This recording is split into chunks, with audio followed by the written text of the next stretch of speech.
Alright guys, it's swing arm time. We're going to build a swing arm for this 250R. I'm going to try my best to take you guys through the process, give you guys a deep dive in what it takes to do a hand-built swing arm.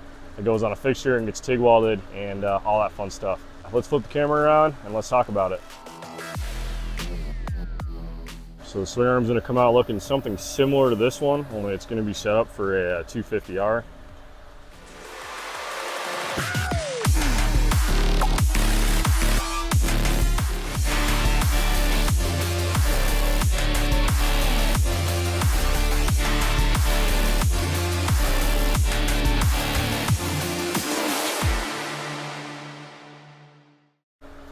Now the ATC 250R swing arm is actually similar to the TRX250R, so that's the fixture I'm going to be using.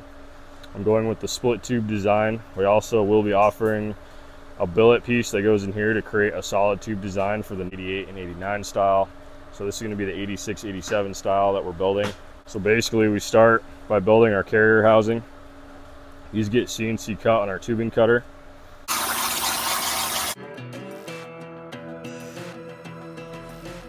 We then weld on the pinch plates. And of course, we got to put our logo on here so everyone knows who made it. It also helps me with any future warranties or questions. I'll know that we 100% made it. I would rather do this than just throw a decal on there. And yeah, we're gonna set our length on our fixture here. So we've got everything kind of set up for different lengths. Now, my goal here is to go with roughly, I want to be around 18 to 18 and a half on the eye to eye on the swing arm, so the center of the carrier to the center of the pivot point. Now I know you guys probably saw these bins in the last video. These are basically all our pivots and our linkage tabs, so everything's kind of organized based on the bike. These all get cut on our CNC lathe. Everything's precision made. We do our best with the lathe to get these parts as perfect as possible so we don't have any issues when we're welding. We also use aluminum inserts to keep the heat down on these pivots when we're actually welding them, because they will distort like crazy if you're not careful. So there's a lot that goes into the process to make these perfect in the end, so the bearing will actually press back in and make a good fit. So this is how the 250R pivots start out. They're a lot smaller than the modern bikes. So we machine them. I take it to the sandblaster, I remove the scale off the material and get it ready for welding. Also remove any of the machining oil with some acetone. And they go right on the fixture. Now guys, the old way we used to do this, we actually would use this contraption here with a hole saw. That's how we used to cut all the old pivots. You guys keep us so busy, we had to invest in a Bentec Dragon just to keep up with the orders, and even that doesn't keep us caught up, because let's be real, there's hours and hours that goes into the TIG welding process. So that's what takes a while, is all the fitment, the TIG welding, all the processing, and just making a mint part in the end. Now same deal with this tube. This gets CNC cut on the Bentec. I then take it over to the bandsaw. And I do some relief cuts. So we're gonna actually change the angle on the front so it fits the smaller pivot, because we're going from a 1x2 down to a smaller pivot.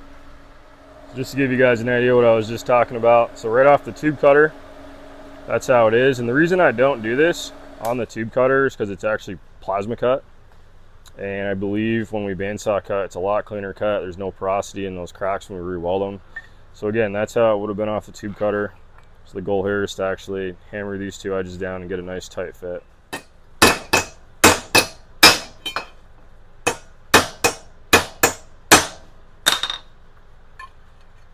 So the goal is to get a nice tight fit right here.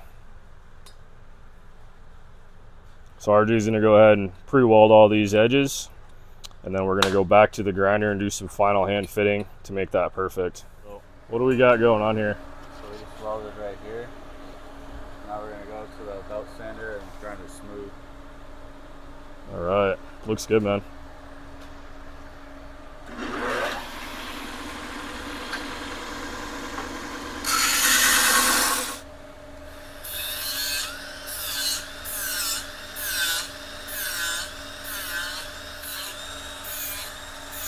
That's good. Yeah, so when you get a low spot, he'll go back and fill that in and make sure it's nice and smooth, just like that on both sides. And then you can kind of see what it looks like before we grind it down. Nice. Cool.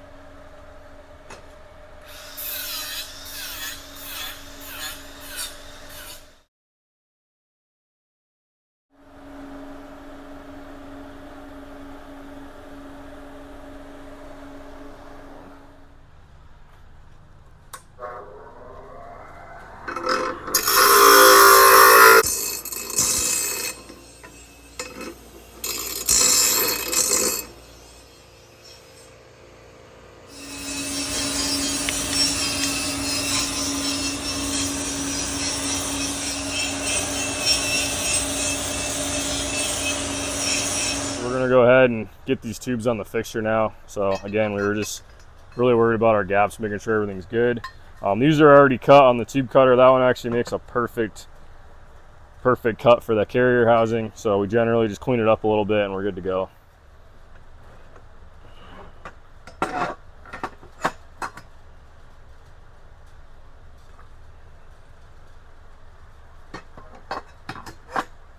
Okay, so we got our tube locator set. Now this tube's gonna actually go in the front here. These have angles cut on them already. Again, that's already done on the tube cutter.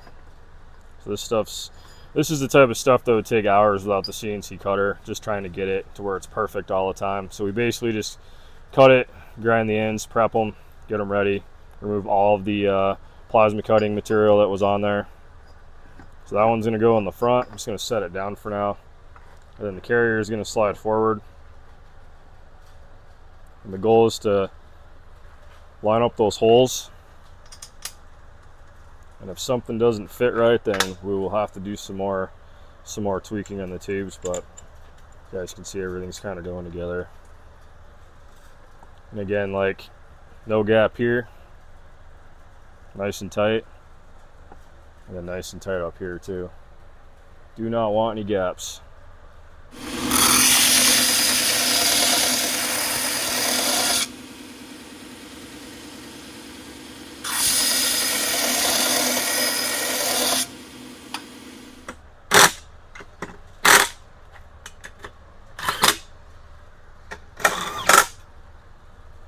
So now we've got the angle set of the carrier where we want it. Got the tubes already set. We're working on this cross tube right here. These are also CNC cut on a plasma cutter. So we're gonna go through and just clean all these edges up. We already sandblasted them, but we're still gonna go through and just grind plasma scale off here. Even though it was sandblasted, just to be safe, we don't want to get any porosity on these welds. So let's go ahead and do that.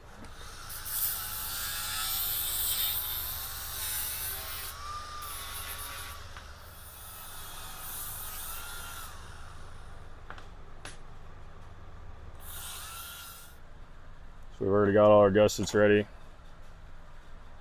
These ones go up over the carrier.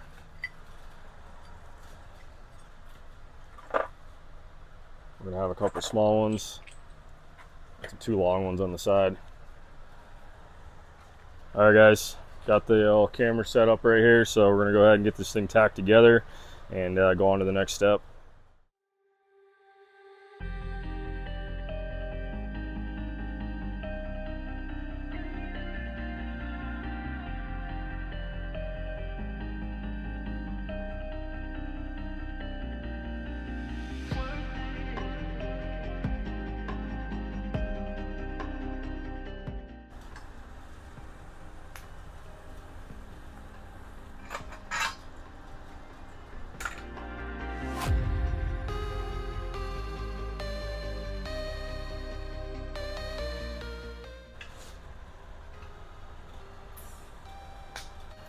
RJ, look at your shoes. They were brand new like 3 days ago. They work shoes. Now they're brown. So you guys are gonna notice he's not using a foot pedal. We've actually got the old hand trigger set up on the Eastwood. So this is just a cheaper TIG welder just for tacking. And then we're gonna move this over to the Everlast welder with the foot pedal and the water cooler, because your hand will get hot after a while. Yeah. We've learned that. Super hot. All right, guys, everything's all tacked up. We're gonna pull it off the fixture. So we're gonna go ahead and final weld this bad boy, let it completely cool. We're gonna weld the pivots on last. All right, guys, it's welding time. We're gonna go to time-lapse mode. Let's see how many times he actually flips this swing arm. If you want, comment and let me know how many times you guess he's gonna actually rotate this swing arm as he's welding it. The winner that gets the closest guess is gonna get a free t-shirt. Can I get a free t-shirt? Nah, we'll get you lunch though. That sounds good. Dude, t-shirts are so hard to get around here. I don't know what it is.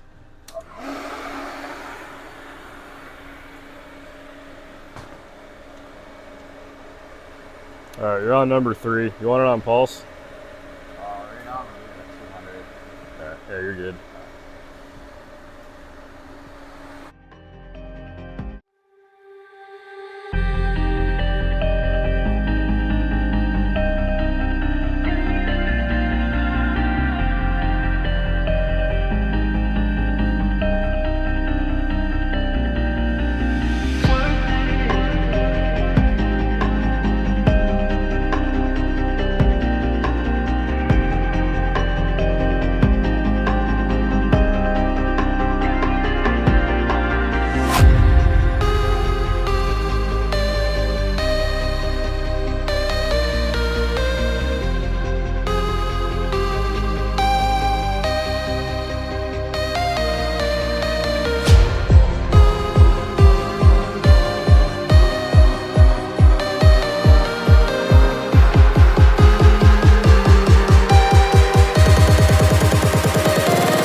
done on this swing arm. Everything turned out really nice. Everything stayed nice and square. He was super careful. He flipped this thing, God, what do you think, 70, 80 times? I don't know, my arm's tired. We're gonna count. You got a sunburn too. Yeah. Look at that man burn. All right, seriously though. So this is mint, we're happy. These are gonna get tacked on now. The swing arm is completely cool, so we let it sit to cool down. Now after the pivots are on there and tacked, they're gonna get finish welded on the bench. We're also gonna put the chain guide over here, brake nub over here. So we got our handy instructions over here, all the dimensions. We got a bunch of weld nuts. So this is gonna get a 6mm weld nut. We're gonna end up drilling a hole here, putting the weld nut in, and we'll have a way to mount our brake line. So let's finish this bad boy up. The ground hooked up? No. It's on this thing. Apparently it can go through paint. Dude, that's funny. It's a Bluetooth ground. Yep.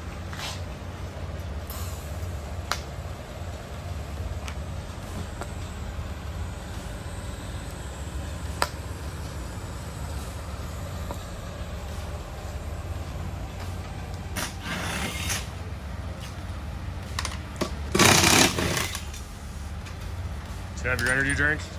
Yep. Ready to go? Ready. Perfect.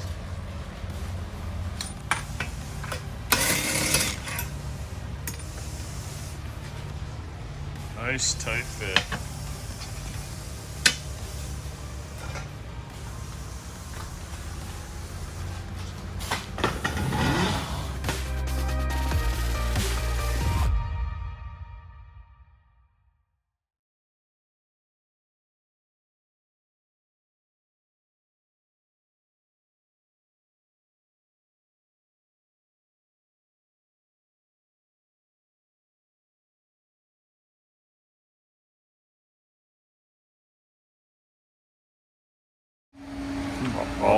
All done. It's a lot of work, man. Yeah. It's hard to explain how much work goes into them until you actually just show it, I guess. Yeah, see how many times flip sync. Just a lot of moving around, keeping the heat out of the part, taking your time.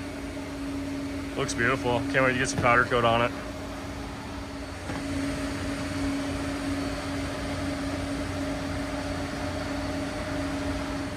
Last thing we check are the pivots straight.